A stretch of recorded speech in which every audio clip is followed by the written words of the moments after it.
Well, welcome everyone, and thank you very much for showing up. My name is Maddy Harland. I'm the editor of Permaculture magazine, and I'm delighted to welcome Looby Macnamara. And I would like, first of all, Looby, before we begin our conversation, I'd just like to introduce you as an author, a teacher, a writer, a mother, with a partner, and a lover of owls. And I just want to say, Looby is the author of a number of books.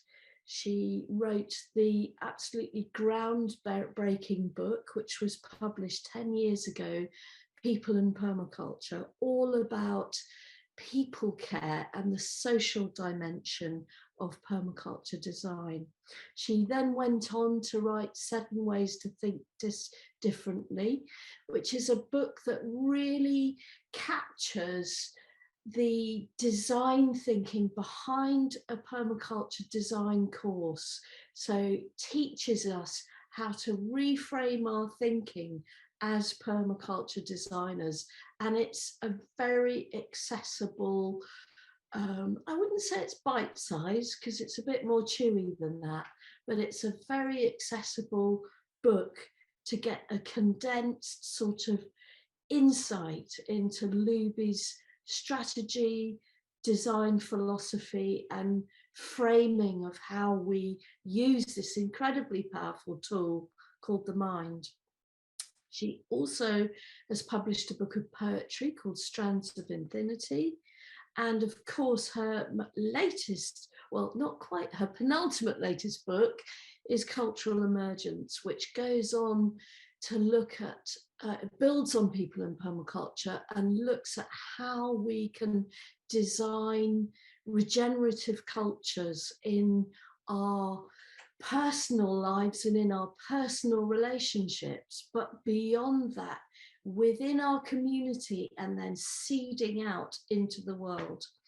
And she is also the latest project, the co-author of the Mother Nature Guidebook, which is a wonderful book that we've reviewed in the forthcoming Permaculture magazine. I think it's 113. I do tend to get to the stage in life where we've done so many, I wonder, but yes, it's a 113th issue, and I've reviewed that book there. Not only has she done all of this, but she's also runs Applewood Permaculture Centre with her partner Chris Evans, which is a 20-acre holding from memory. And this is a family home, it's a training centre, and it's a permaculture demonstration site, and it's got some interesting projects going on there. And it's also a sanctuary for wildlife as well, particularly tawny owls and deer. But there are many, many more creatures that Looby and her family share the property with. So there you are, Looby, welcome tonight. Delighted to have you here in the zone. Yeah, well, thank you, Maddy. And yeah, I'd just like to celebrate when you were sharing all of that and, the books, and just actually like to celebrate and appreciate the collaboration that we've had. Those books wouldn't have come into being without, without Permanent Publications as the publishers, which is you and your team, and they have really given me so much practical advice, but also just a grounding and an encouragement to do the work, because it will get published and it will get put out into the world, and it's important. And so your editorial work and your publishing work has been absolutely critical in my journey, so I'd like to just celebrate and appreciate that. And also 113 magazines.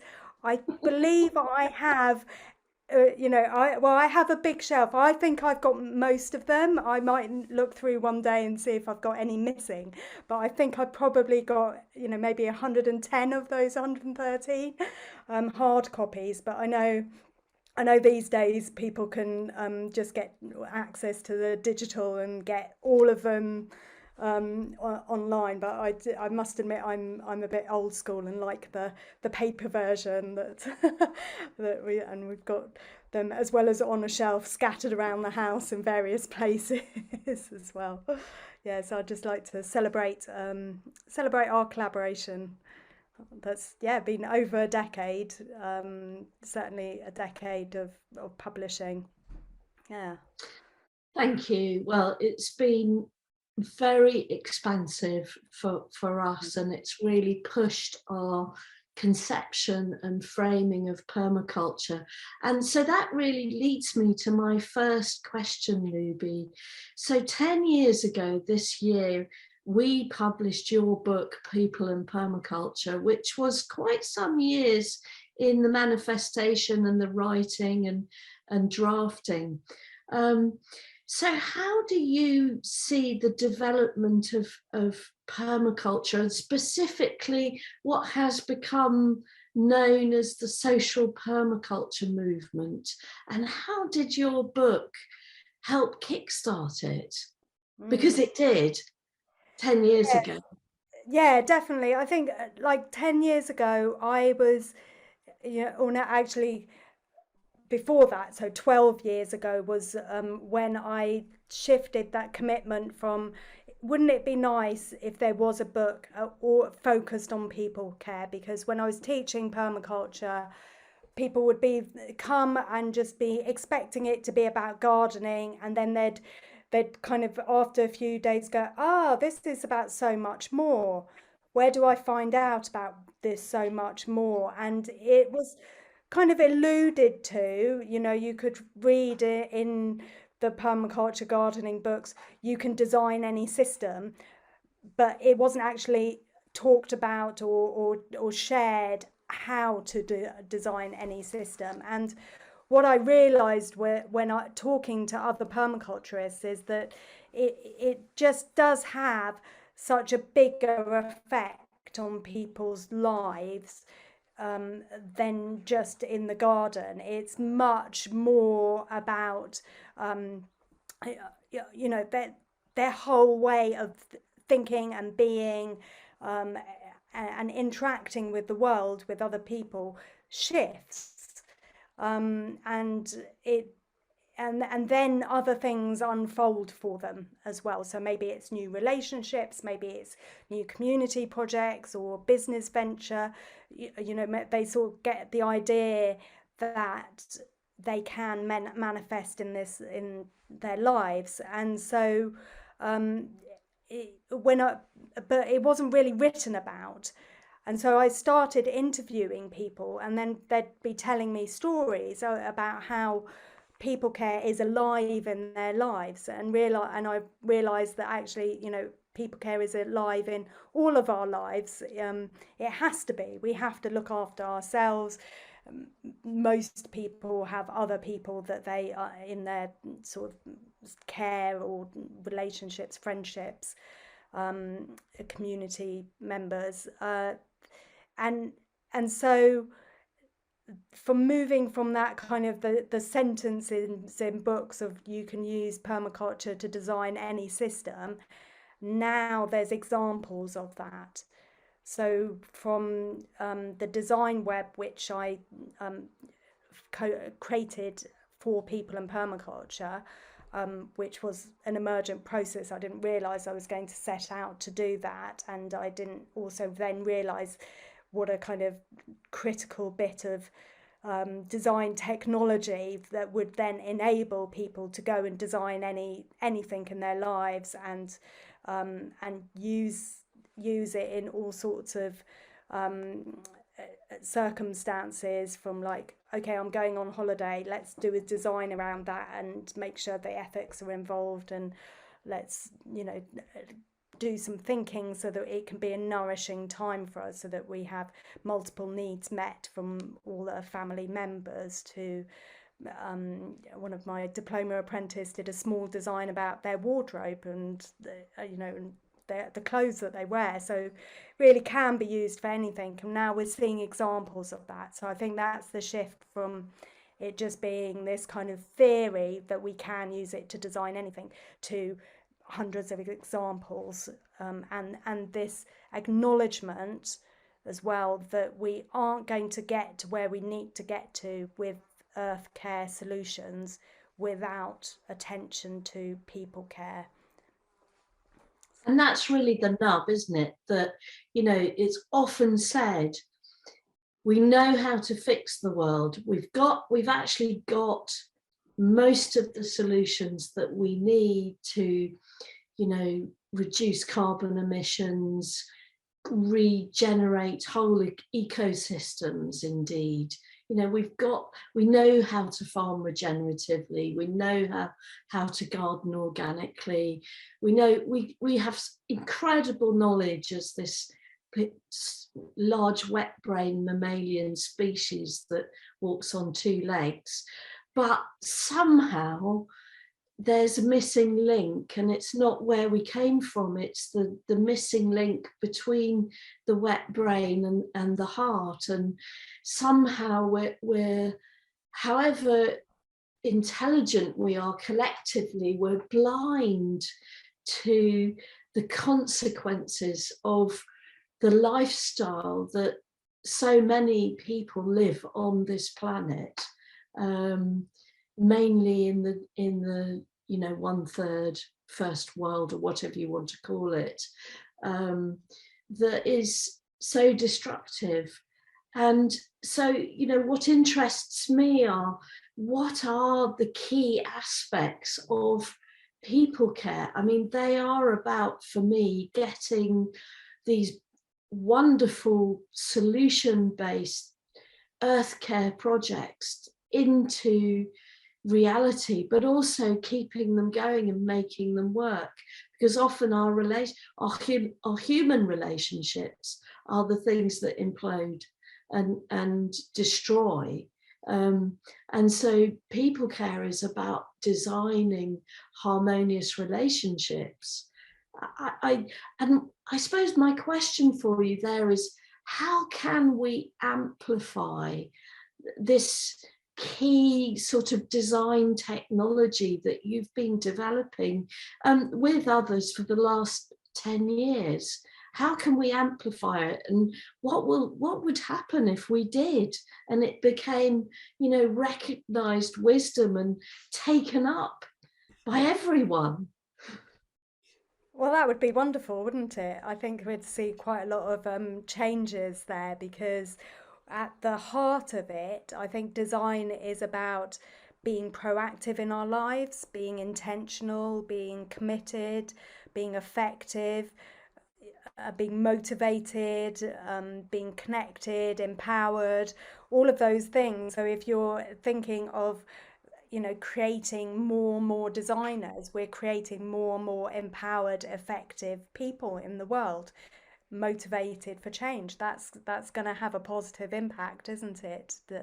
Just the idea that actually we can take responsibility for ourselves and our actions. And in fact, it's so easy to feel disempowered and discouraged from these big systems in the world that seem to be absolutely dominating every step of our lives and every movement, and having vast negative consequences that we have no control over. So to be able to start putting our attention into what we do have control over, and the thinking patterns, and just our outlooks on life, and just starting slowly to bring some health into the systems that we have control over, whether that's the health of ourselves, the health of the plants around us,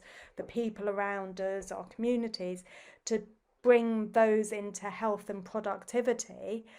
that's powerful. That's really powerful. And then to know that there's other people around the world doing that as well is really, really powerful. When we do, myself and John Young, we do the seed course online, which it stands for, is a C rather than an S, Cultural Emergence Effective Design. And we did one online at the beginning of the year, and we had 150 people using the design web. So planting a seed in their own lives of that effectiveness and that, that proactiveness. And to think that that was all connected up, all these designs happening simultaneously around the world, that was really potent and powerful. But imagine if that was 150,000 people doing that. And it should be. Yeah, that would be. How about Yeah. Well, I mean, that's 150 million. That would be, even better, wouldn't it? Yes, let's do it. That's, I mean, that's our next project, isn't it, Maddy? We're going to be releasing a book which hasn't got a title yet at the moment, but it's going to be all about the design web. So it's really, and it's going to have some templates in there for you to, if you're designing a course or designing, like something like kicking an addiction, whatever that addiction is, you can use the design web to do that. And I'll give you a template in that book. So we haven't got a name for it. I mean, maybe there's people listening want to throw in the comments some names. I mean, unfortunately, it would just be called the design web, but unfortunately, like the internet and the web design sort of has a different sort of so it kind of leads some people a bit astray into different technology there. But that's, maybe we'll end up selling 150 million copies of that, and everyone will be out designing in the world. Let's dream big. let's make that happen. Yeah. So Looby, before we go too much further, I have a real burning question for you, just for anyone who's really new to this. I have two questions. So I'd really like 2 sentences. You said the word emergent, and I'd like just a couple of sentences, really just saying, because we're talking about the design web being something that was emergent within the book People in Permaculture. It kind of miraculously showed up. So how would you define emergence, just in a nutshell? Okay. It's I would say that emergence is all around us, and it's when things come together and then something new arises from that. So hydrogen and oxygen come together, water is emergent. We put our design thinking in, some new possibilities and opportunities arise. And that's what's so exciting about it, because it has this aspect of the unexpected. We know what the ingredients of the recipe is, but sometimes you just make a loaf of bread that is quite different and tastes just even better than you expected. And that for me is a sort of emergent loaf of bread. Absolutely, but we have the recipe for bread, and we know that when we put the flour and the yeast together, that we, and the water and knead it, that it creates a loaf of bread.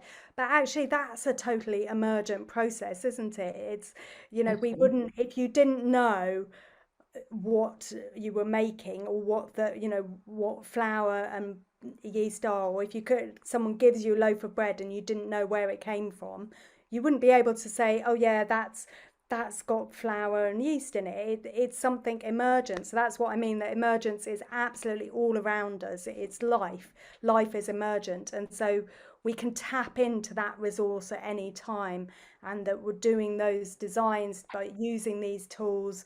I mean, I know that loads of people, when they come into permaculture, they think they're coming maybe to improve their gardening system, and then their whole life takes on a new direction, and they become new people that they weren't expecting, because they suddenly tap into all this creativity in themselves, this desire for change, and these possibilities that lead them on adventures.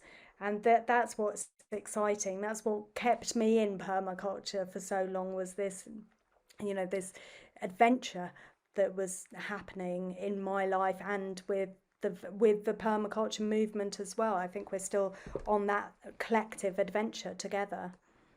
Yeah, I definitely think we are. So I printed this out because this is my next question. So, I mean, we will, you can't see it very well, but this is the original, I believe, design web. And Looby, I wonder if you would just briefly describe what it is and what people have done with it as well. Mm. Yeah, lovely. And if people want to see the design web, it is on my Cultural Emergence website as well. There's a whole page about the design web there, because I realised people, I wanted to get it on the web and accessible for people. So the design web is a design framework. So it's a whole process that people go through to create a design for themselves. And it came about in that emergent way as I was writing People in Permaculture. I thought, okay, I'll do a framework. Maybe it will have a nicer acronym than SADIMET, which was the one that we were using a lot in permaculture land-based designs. And I thought, could we make a better acronym? And then through that process, I started realizing that designing is this really non-linear process. And so from doing that, the design web came into being, and it has 12 what I call anchor points. So they're like the places that hold the spider web, hold the design in place. And you go there and so vision is the first one, and you would be describing your vision. And then you'd go, okay, but actually, I'd like to get to the vision, but I've got these limits of time and money, or always the perpetual limits for people. No matter what the design is, time and money seem to show up as limits. But then, hey, I've got these resources, these helps that can help the design grow. So it takes you through a whole process that leads you into decisions and integration, and then an action plan, and how to maintain the system. So those 12 anchor points, which you can visit in any order, and they connect up with each other, they will give you the design. And me and Chris did a design for manifesting applewood. We had for a long time, he teaches permaculture as well, and we'd for a long time been saying, wouldn't it be fun to, and not just fun, but useful and productive to have our own venue to run courses. And then we were like, well, let's take this to the design web and see what happens. And it was a journey of twists and turns, but it manifested applewood in the end, with a lot of helps and resources, of course, and some good luck. And actually we found the place through the Permaculture magazine, because the people that had this farm before us, they wanted people who they could trust with their place, because it's such a beautiful place. As you mentioned, it's a sanctuary for wildlife.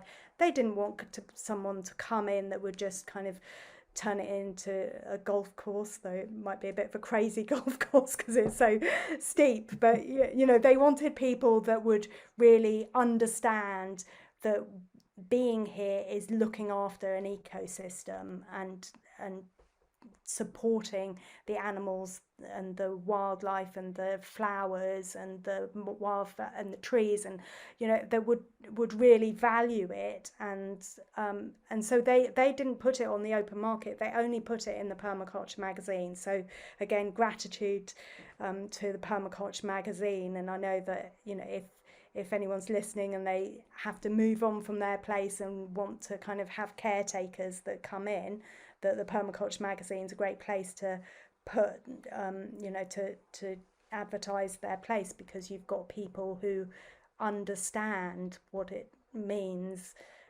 to look after a place. Although I have to say that it's been a steep learning curve as well, that we're still on after 6 years of how to look after 20 acres as one family, with courses and all of that. But we work from a principle of do no harm and maintain habitats.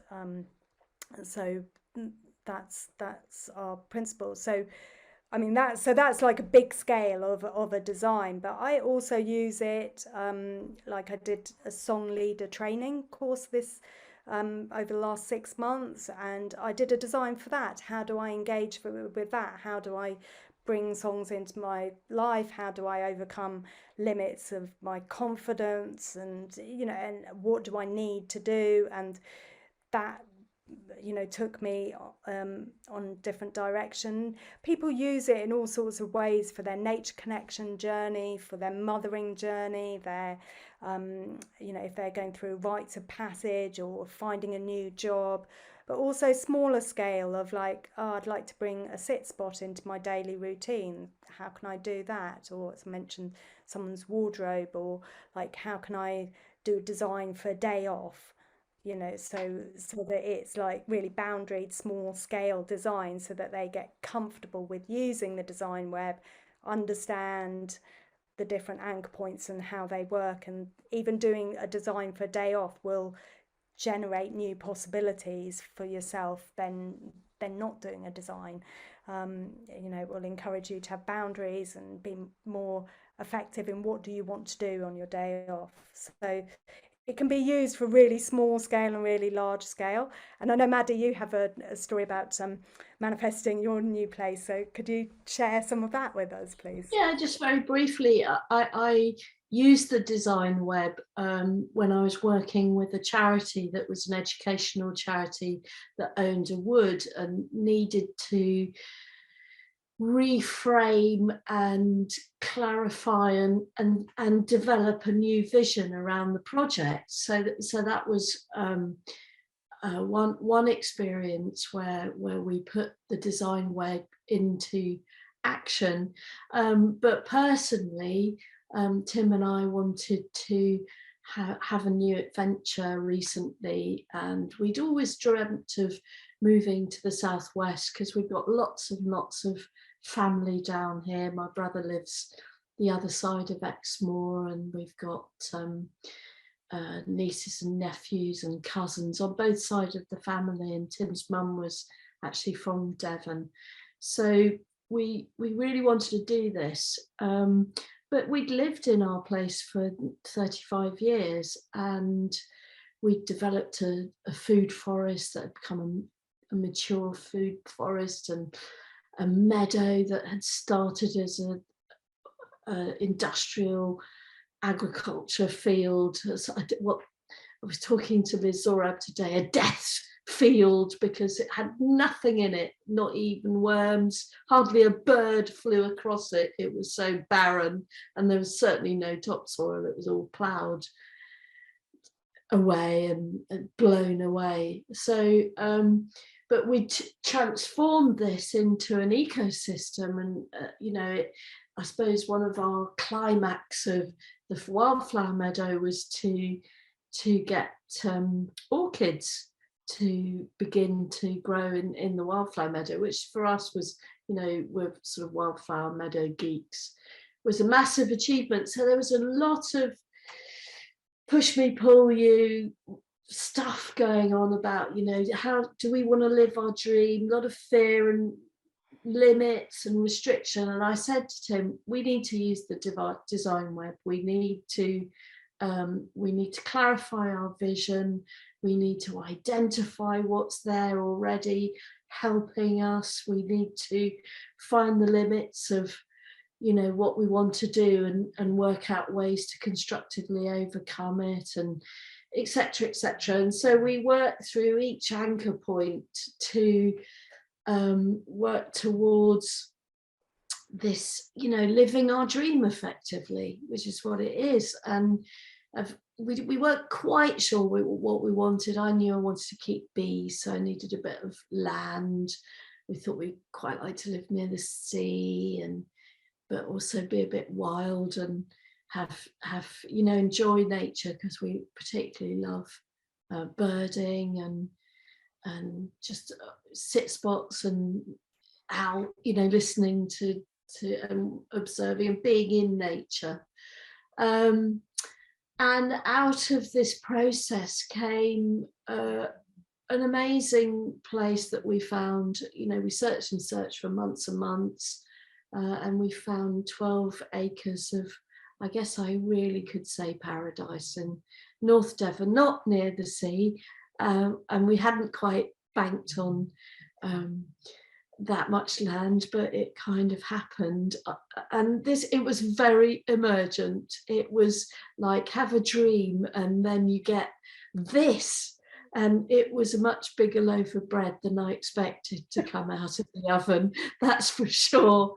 And it's amazing. I mean, you know, we were with Liz Sora last night, and another of our authors, photographing glowworms at 10 at night, and telling her how Looby had visited recently, and we'd been out at night listening to owlets calling for their parents to feed them in the oak trees across the meadow. So yeah, just very much using a design technology to work out how to manifest, working out first of all what is our vision, and then how do we get from where we are to where we got to. And I don't want to sound like it was simple, because it took nearly almost a year to get there, and there were many twists and turns and tests of our integrity and desire to get there. But we did it, you know, in the end. We had to learn humility though before we actually got here. We had to learn to let go, you know, in the pause aspect of the design web, the anchor point, we had to let go. But yeah, thank you for sharing that journey. And I think that I love that it's like a much bigger loaf came out than expected. And sometimes it is like that with the design web. You just kind of like feeling like, I'm just putting all these ingredients in, and it's a bit like a bring to share lunch maybe, where you expect you know, everyone to bring a plate, but everyone brings enough to feed 10 people, and it's like, oh, okay, it's growing and it's like, okay. And as well, that acknowledgement that it's not necessarily easy. There is you know, and that's part of what doing a design helps you do, is to stay connected to that vision through the inevitable rise of the limits. You know, there will be limits that block the paths, and maybe some of them you've foreseen, and like, okay, you know, time and money, but as you say, it might be you know, your levels of commitment or some knowledge, or you know, but then these helps arrive as well. And you know, so yeah, and this can happen on any scale as well. So I think, you know, if people are kind of listening thinking, oh, I want to do a design for my big living my dream, start with kind of living your dream of your day off or something, so totally. then you make these ropes of connection with the design web, and then you start being more intuitive with it, and start then going, oh, well, that if that worked, then maybe I can dream a bit bigger, and then, you know, and then we expand into our big dreams. Exactly. And before I'd used the design web for this move and complete lifestyle change, I used it to design a pathway from running a publishing company in an office with a kind of 9 to 5 structure, with all of us lucky people at Permanent Publications and Permaculture Mag coming into work and sitting at desks and, you know, doing the office job. And then we redesigned the whole transition to working remotely and engaging with the possibility that all of us could check in with the team and say, hey, actually, I need to go to the chiropractor at this time and I'm taking time out of work, or I need to go and chop down weed my garden at this time because it's not raining, and I need to do it now, or I need to plant something before it becomes too late, and I'm actually not going to work 9 to 5 anymore. I'm going to work different hours. I will achieve my responsibilities and my deadlines, but I'm going to have a different life. And I use the design web to transition the whole company out of that conventional office scenario and into remote working, and putting all of our resources on the cloud, from the account system to how we actually share information as a publishing company between us all and our authors and so forth. And then I also did a whole design around contracts. It was quite boring, some of it, you know, and some of it was like, what do I need to transition out, and what is a limit to this new dream of the whole company and a more free lifestyle that all of us could have, not just some of us.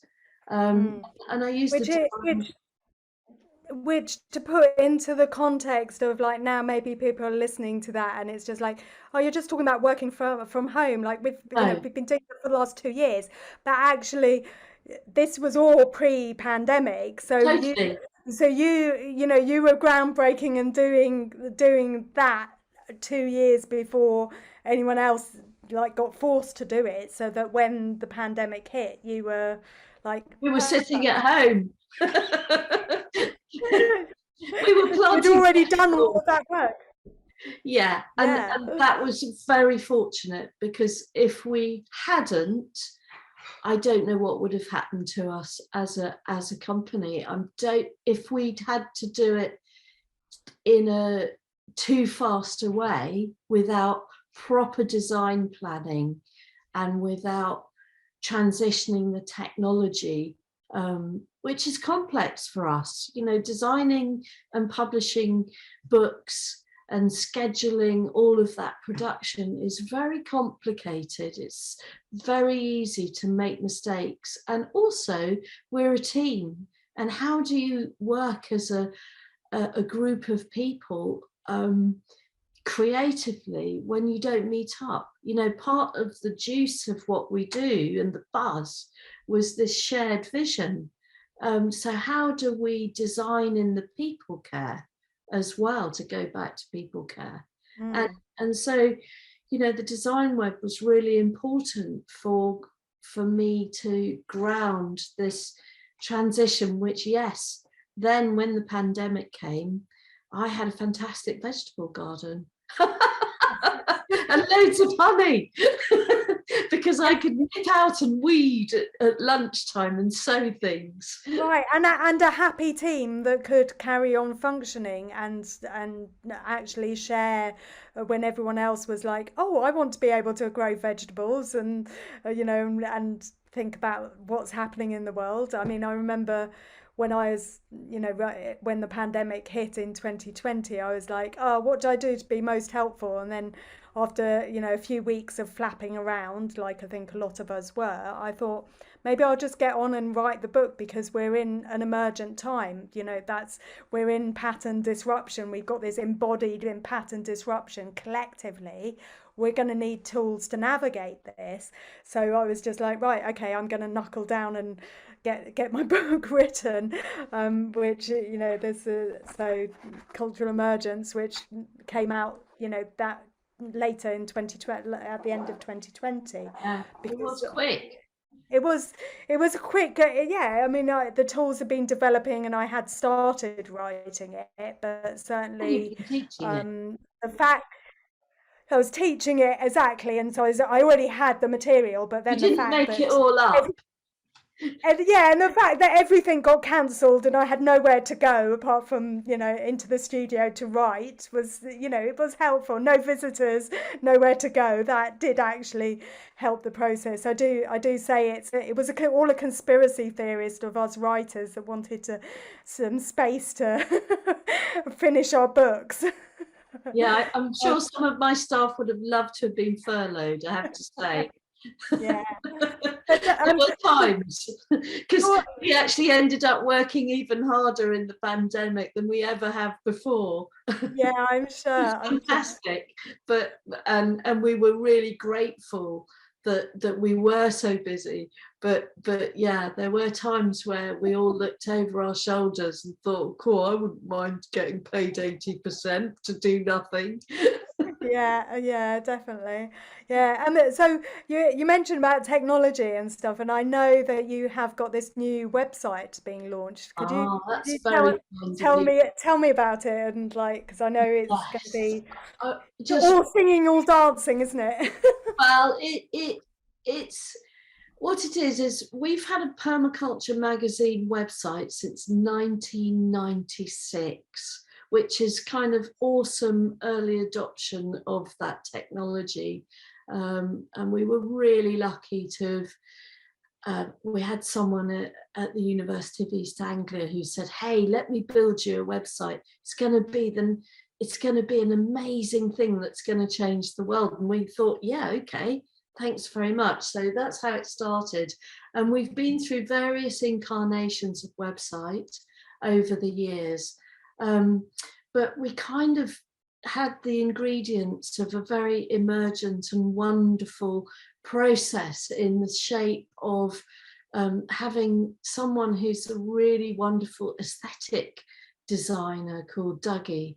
And he designed what it looks like. And then we have another member of the team called Bob, who's designed and coded it. So he's made it work. But we also have our production director, Rosie Apps, who has populated it and done loads of the really hard work, moving across all of our very best and most popular and most viewed content. And she's put that on the website. And then we've also got in the background Pete, who's built a new server, which is all powered by renewable energy. So no fossil fuels running that server that is running Permaculture magazine.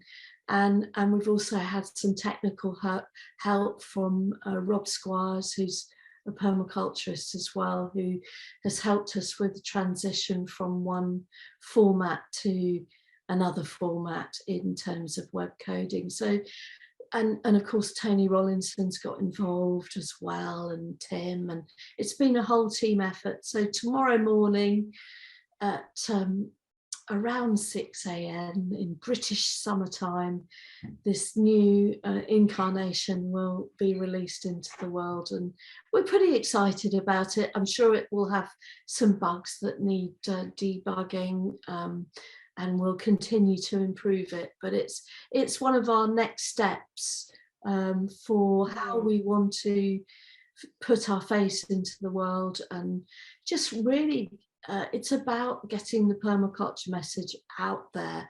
And it has no paywall, so all the content on that website is available totally free of charge, and it's been harvested since 1996, so it's all the absolute top information, posts and videos and interesting book reviews and readers' solutions, you know, everything we could think of that would be empowering and enabling and positive, totally free of charge. And it's taken months. And it also required the right people who came together and really gelled and have helped each other. It's been incredibly positive, and I've actually delightfully not had to do an awful lot, which I'm very grateful, particularly to Rosie too. And I think it's like our best website ever, and it looks great. So I really look forward and invite anyone to go to permaculture.co.uk tomorrow and Great. I was beyond. just about to ask, where do we go, Maddy? What's the address? So permaculture.co.uk. Yeah, same as ever. Yeah, Same as brilliant. ever. Brilliant. So And I'm sure there's some articles or reviews or some things of mine in there, I'm sure. there sure are. You just put Looby Macnamara in the search engine and you'll get all sorts of wonderful things that you've contributed over the years. Right. Well, I will do that for myself as well. Maybe not at 6 o'clock in the morning. I might wait till later on the day. And you know, this is a community endeavour. So if anyone listening or watching this later on YouTube, if there's anything that doesn't quite work and is a bit wonky, you know, do give us a very gentle nudge at inquiries.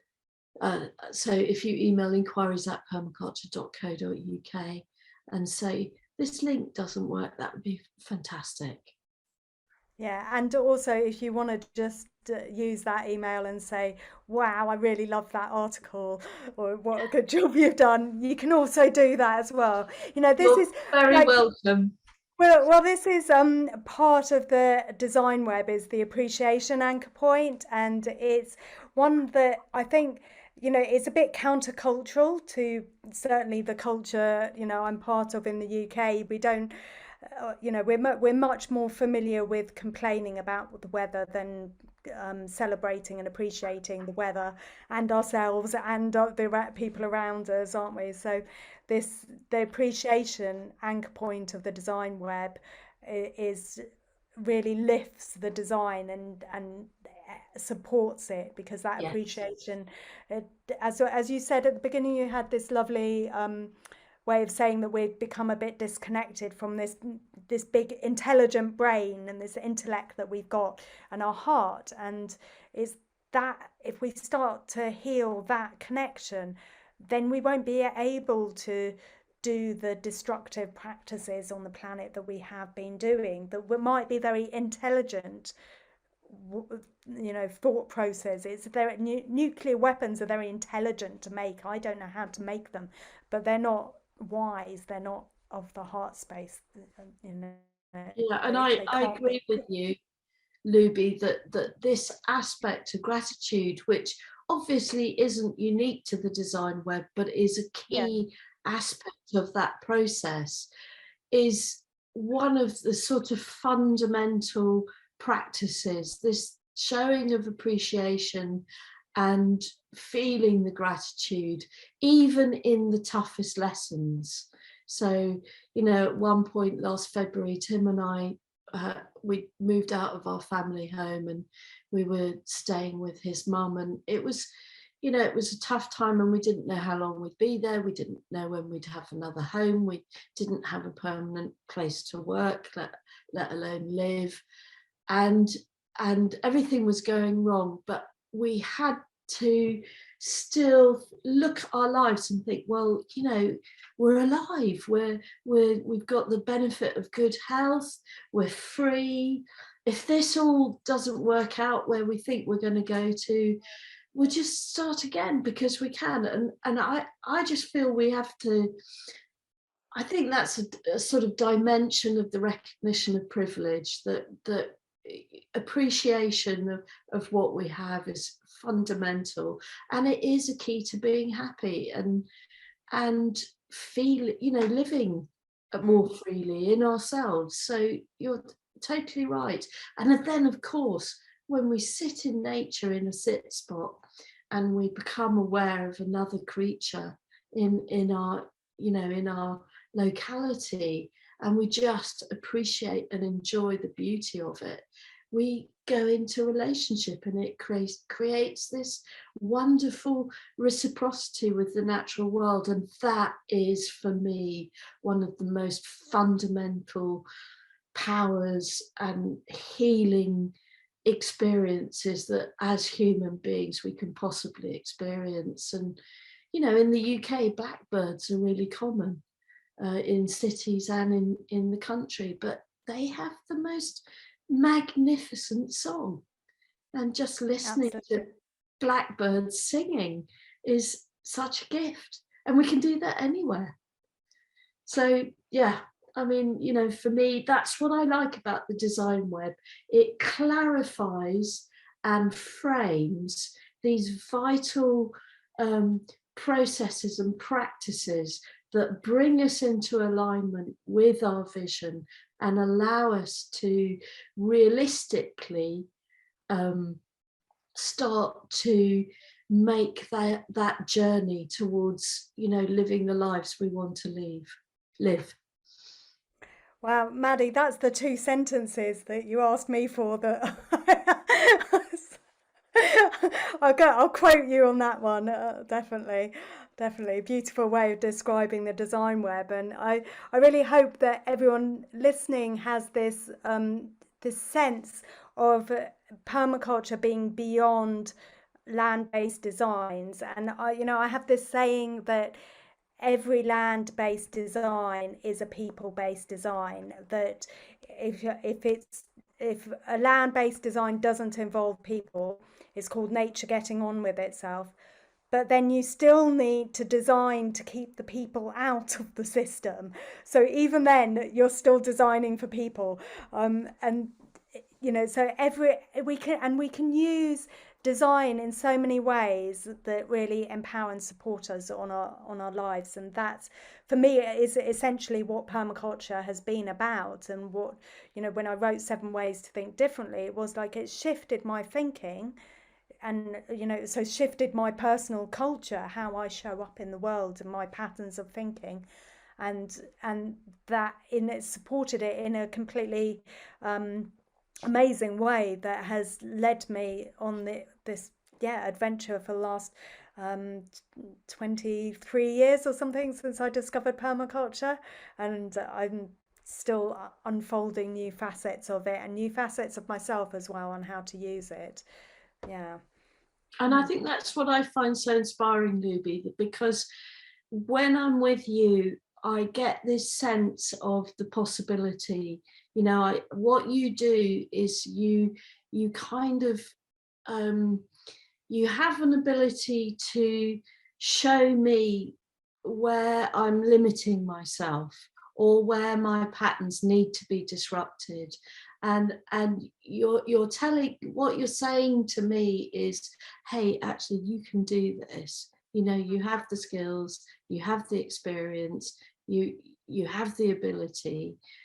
Don't allow those negative patterns to take over and stop you from living the way you want to live. And that, is very powerful mechanism. And when we put that into a process that can be shared exponentially, not just me and you as friends and collaborators, but 150 people online, 1,000 people online, etc., more, then we start to look at affecting tipping points, because we're saying permaculture, incredible land-based design system, but also this really effective way of designing on a meta level and unifying the head and the heart, and bringing in the vision and the healthier relationships and the going beyond personal limits. So whilst we've got to perhaps have limits to growth in the sense of an economic industrial culture, on a personal level, we have to have this emergent thinking so that we can get out of the mess that we're in as humanity. And Which that's is really one of what you're the all about. Yeah, and that's one of the premises for the Cultural Emergence Toolkit, is that there is this possibility for humanity to function at a different emergent level to what we're currently functioning as. That there is this possibility for humanity to play this positive role in life. And yeah, so I think we could talk all day, Maddy, and I know that we have collaborated on courses in the past and spent weekends and weeks talking together and sharing with groups. And I know that we're coming to the close of this time together. But we said it was going to be a mystery class, and it certainly I feel like we've gone in different directions. And that name came out from we were sort of like, well, it's we're quite expert in this, let's call it a masterclass. But then, like, actually that's very patriarchal, isn't it? And then we went from masterclass to mistress class and was just like, that doesn't sound right, to mystery class and was like, yes, that sounds right, because we don't know what we'll talk about when we come into this collaboration, but we knew it would be a juicy conversation, and it certainly has been, hasn't it? Well, something new always emerges when I'm with you. And Yeah. that's the exciting thing about it. There's something that comes that's very creative, and there's some kind of, new process comes. So very exciting. So, 10 years of publishing together. What will we do in the next 10 years? Because I'm not giving up yet. Yeah, and I've got a few sort of things in the pipeline. We've got we've got just coming out with, there's an article of mine in the next Permaculture magazine, which does share a bit about the bigger vision of cultural emergence, doesn't it, and where it's going. So that's just gone to press today, I think. Is that right? It It's gone to sure press? has. Yes, yes, it Yay! has. Yippee.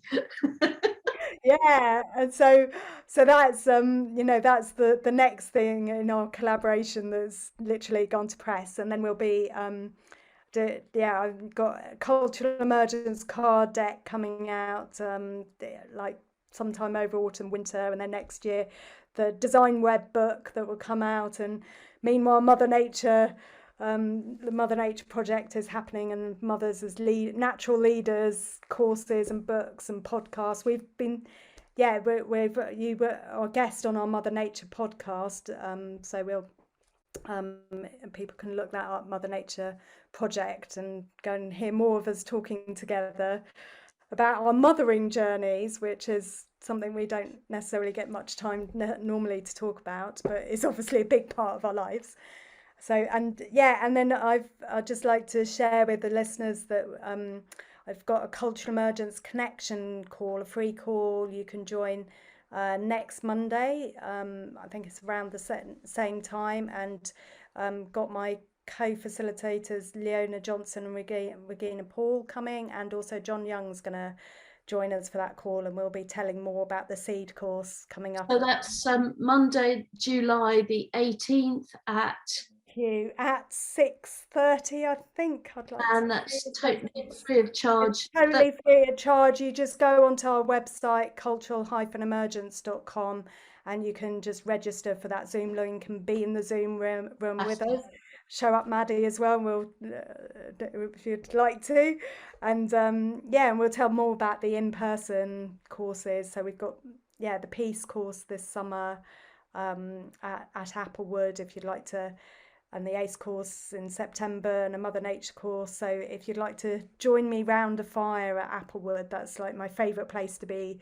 It's round the fire at Applewood. So and I do teach in the day as well. It's not just nighttime by the fire. But, so yeah, if anyone's listening or watching just wants to join me on a course, but I've still got some places left on those courses. Brilliant. If you want to join. So just if I just sum up and say we've got permaculture.co.uk, which is got all sorts of stuff free of charge there, and then there's cultural-emergence.com.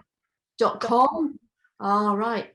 And of course there's, if you Google Applewood Permaculture Centre, you'll find all sorts of interesting stuff, from coppicing applewood to volunteer weekends, and lots of different events, and people can come and do juicing with us. We yeah. juice 1,000 litres of apples.